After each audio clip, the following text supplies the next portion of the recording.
Morning, everybody. It's the 10th of December. We're Signal Centre Talking Bull. I'm Joe Neighbour, joined by Steve O'Hare and Ian Coleman. Good morning, gentlemen. Morning, Morning, all.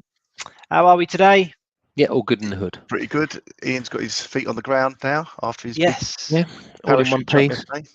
yesterday. So yesterday you jumped threw yourself out of a plane, Ian. 14,000 feet, did you say? 14 and a half. Don't forget Oh, the 500. sorry, forgot the half. That 500 is very important. Is that what's that? That absolutely. extra few seconds, is it?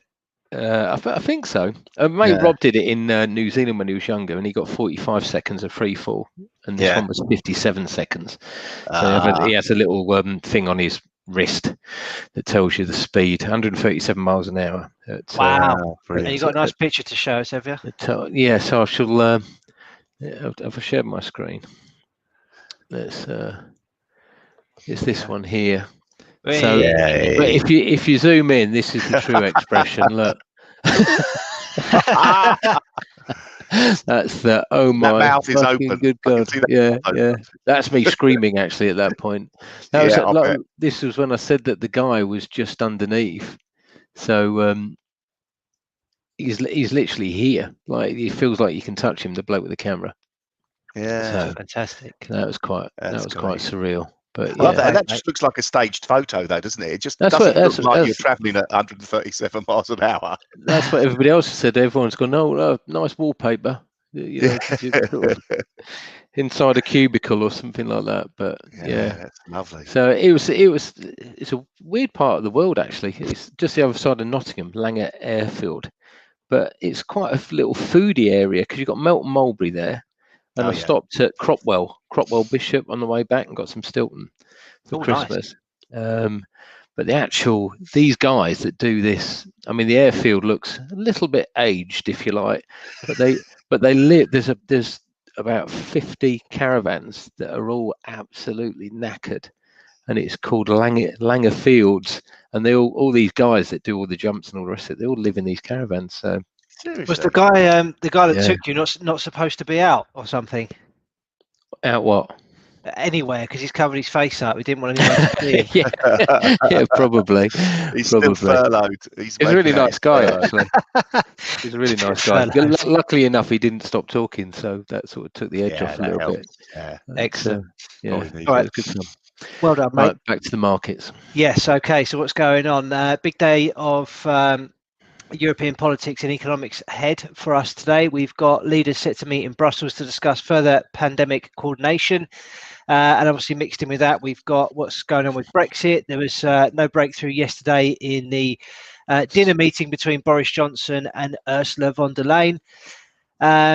We've also got Poland and Hungary seem to have agreed on the budget compromise with Germany. So looks like we might get a bit of progress on the stimulus package there. Not much else from what I've seen, unless anything's taking your interest, guys. No, I think it's all about ECB, isn't it, today, really? Yeah. I mean, on the equity front, the candles for yesterday were pretty interesting. The FTSE, we've got an indecisive doji candle, made a new high and then retreated, thinking, do I want to be up here or not? Not sure. DAX was a little bit more interesting. It reached the resistance level 13,462.5 we've had. I think it was just shy there, just under 59. It got up to, and then reversed, and that's a shooting star candle.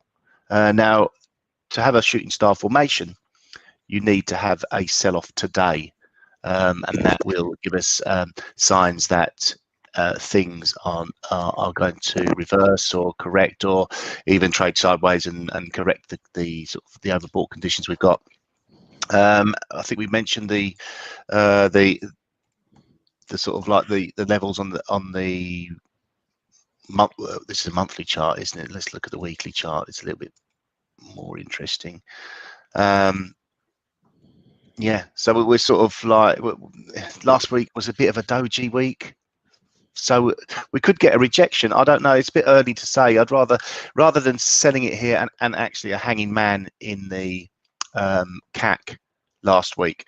So rather than selling here and taking that sort of short punt on it, I would rather sell a break lower So if it does start to reverse, then look for a level of support below that is key. And if it breaks there, then go with the flow below. Obviously, the Nasdaq, we've been talking about this resistance for a long while now, and we poked our head through it this week, but we've rejected it. So that's pretty negative as well. So a little bit, although equity markets, equity indices are stronger, you've got to be a little bit careful as per normal. Let me have a look at the gold. Gold had a sell-off yesterday. We're still looking at an ABCD correction lower in gold. On the daily chart, it has formed. It's almost a shooting star formation. That's not quite a shooting star, but it's the same sort of characteristics of a shooting star. It rejects the high and closes a bit lower, but that formation has been formed, so that's negative for gold. And we're trading around the level we talked about yesterday, which is around about this 1846-48 area. Again, I think this is going to be quite a pivotal area for a while now, so I'd be short below the 1850 level and long above it. Just sort of like trying to get in early for the next impulsive move. Oil, we talked about yesterday, that ended up being a doji, so indecision there. There's obviously OPEC talks, OPEC plus talks regarding cutting output. They're continuing. So we've got the oil at elevated levels, and obviously we talked yesterday about the bearish divergence that we're seeing here. The price moves higher, and the moving average conversion divergence moving lower. So no real strong signs out there at this point in time. Just be keeping an eye on the equity indices. If they do start to sort of move lower, I will be jumping on that. Great, thanks, Steve. I like that. Ian, does your view marry up with Steve's? Yeah, it does. Very well, in fact. I'm just looking at this, actually. This is S&P 500. You got this bearish outside day yesterday, which sometimes signals a top. And I'm just looking at this, which we were talking about before, which is a cipher pattern. And it didn't get a million miles away from this zone 37.19, 37.22.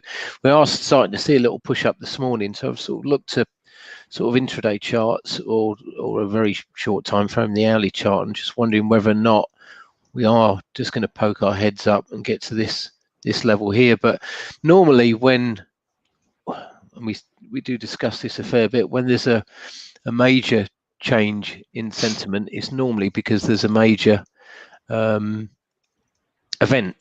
and I don't know if that major event's going to be ECB today, or this bond buying program, or the European central bank meetings, or whatever. But anyway, the dollar index, and we've been talking about a breakout. So we've got this 261.8% extension level. It's here at 90.65.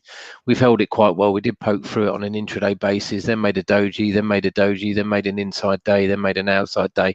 I mean, these are still inside days, even though that's an outside day. So you can see how you can see how mixed it really is at the moment. And this is just, all of this is just highlighting indecision on this daily chart. And we talked. Got any oscillators or indicators for that? Because I noticed there's a really nice bit of bullish divergence on dollar index. Just adding RSI. Yeah, that's the only one I've got on here, actually. Yeah, so this previous swing low here on the RSI, and then it's making a higher low. The chart's making a lower low. What time frame are you looking at? Weekly, actually. It's a weekly. I like that with the RSI. There's lots of ways to trade. People trade the RSI, but one of the best ways I've always seen is when it is in an oversold condition and it punches back up through the 30 level. Then that's the time to sort of buy it. I mean, this weekly chart, I mean, we're into Thursday. That's not exactly impulsive, is it? So, I mean, I think we really do need to get, something going. That sort of Marabuzzo from last week is actually holding, isn't it? Which is around about 91.23. But I mean, this is really messy. And the reason it's really messy is because trading's really messy. So I basically turned around the other day and said, look, if we get down to here, that looks like a nice buy zone. And if we break this level here, it looks like we're going to move to the upside, at least up towards 92, the figure. And I think that's still the case. I mean, if you just drop all of this off, it just looks like we're going to take this high now. I think we've got this morning dip being bought into, and that sort of that lines up with these big levels on the weekly chart. So this is a confluence area here that we put in 121.50, 121.55, and we made what, a 121.66 high. So I think these are going to hold. I mean, obviously today going into ECB, you might get chopped around a bit. Again, you know, selling breaks on a break of the low, a bit like what Steve was saying. I think at the moment intraday you're in sort of no man's land. If you do get a rally up on ECB, you've got a nice confluence area here at 121.70, and then you've got another one here, so maybe getting short there, stop above here. But I think at the moment, until we get a sort of breakout of these zones, it's going to be very difficult. But if you're looking at dollar pairs, and again, this was cable confluence zone there at 135.50. It made a 135.40 high. Dollar Swiss. So I quite like it when you get multiple dollar pairs lining up. So dollar Swiss here, you got 261.8%. It's looking like a little bit of a wedge, isn't it? There, which just highlighting that we've consolidated. But normally the wedge breakouts are quite impulsive. Dollar CAD. This just looks like a channel, but you could probably say it's a double bottom or a treble bottom on an intraday basis. So if it breaks 128.36, Aussie dollar's a little bit different. I haven't really got anything. It is close by, but it's not really close by, if you know what I mean. We've got a resistance level here at 75.30. But then a lot of the yen pairs look like they're overcooked as well, which should mean that we're getting towards risk off. So here we've got a confluence zone in euro yen. This is on an 8-hour chart. So it is looking like we're getting close to the end, but we're just getting that consolidation before the end, I think. Okay. I'm starting to turn into a dollar bull and a okay. yen bull, basically. Right. Thank you. Let's see what happens. I think you're right. I just think it all seems to be lining up quite nicely with the sort of bearish flashes that we're seeing on the indices and with what we're seeing on the FX. Yes, we need a catalyst. I'm not sure whether it's going to come this side of Christmas. Who knows? It may just be more sideways chop until the new year. But there's plenty going on, so maybe we'll something will happen. We'll see. Gun to the head yesterday. So Ian wasn't around.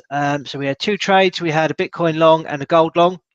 Bitcoin was a winner at 9 o'clock of 0.97R, and gold unfortunately was stopped out. So we lost a tiny bit of money on the day, 0.03R. So maintaining where we are, still in this drawdown phase, still need to try and pick a couple of winners between us, but as we've just sort of indicated by looking at the charts, it's really difficult, and there are not many moves that are happening now, or momentum moves that we can really jump on. So maybe today that will change. Has anybody got an idea? Really? Go on, Em. So just talking about things like I did about gold, we're potentially forming a head and shoulders formation. Yesterday we were buying gold above the cloud, didn't work, so that gets shelved.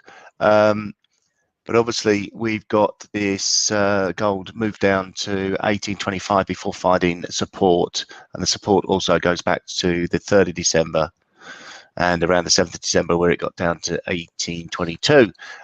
We've obviously going on the daily chart. This is the evening star formation. And so I'm going to sell gold now on that. Really should wait for a break of the 1820 level, but I've got a gun to my head, so I can't do that. So setting the shorts here, I'm only going to have a. Oh, why is it not working? Oh, what happened there? He's just stalling you, Ian. So he's got to so take your getting time. short Take your has time. at 1833.19. Stop at 1843.19. Yep, that's above the recent high, and we're going to look for a move to 1798.19. So looking for a move to 1800 level. The measured move target for this would be lower than that. So the measured move target you measure there. So if this is confirmed, the measured move target is a move down to 1775. Cool. What was your entry on that, Steve? 1833.19. I'm going to let's move it down to 1875.19. There you go. 5.8 to 1. That's a winner. Go on, get in. Superb. Right. Ian, what have you got? I'm going to go dollar index. I'm going to buy it. So this, from all that waffling that I talked around about earlier, looks like I'm trying to force a chart here or a formation. I think it's an ascending triangle pattern. Measured move targets up here at 92-ish. So I'm getting long at 91.12 or 91.13, Steve's number. I'll get long at 91.13, targeting 92.01 with a stop at 90.80. Gives 2.7 R. Superb. Good luck. I'm with you. I am looking at euro dollar. This is a weekly chart. So as we can see, we had this big downtrend here. We've seen this recovery up to the 78.6% level from this high back here in February 2018, down to these lows in March 20. Also, what we've got on the RSI is a decent bit of bearish divergence. So we're making a new high on the price, but we're not making a new high on the RSI. So therefore, we get the divergence. Looking at the intraday charts from that, just to try and work on the timing. This is a short-term uptrend in euro dollar. We've seen a break of that trend here, and we've seen a nice little retest here in the last few hours. So I'm going to sell that right now at 120.85. Stop loss at 121.17. I'm going to target a move down to this previous high here, which I now expect to act as a support at 120.03. That's 2.64 R from current levels. So let's see how it goes. Luck. Like that. Excellent. Data today, as Ian mentioned at the outset, we have ECB at 12:45. We have the decision then. No change in unit rates is expected, but some form of additional monetary support is expected. That's likely to come in the press conference, which begins at 1:30.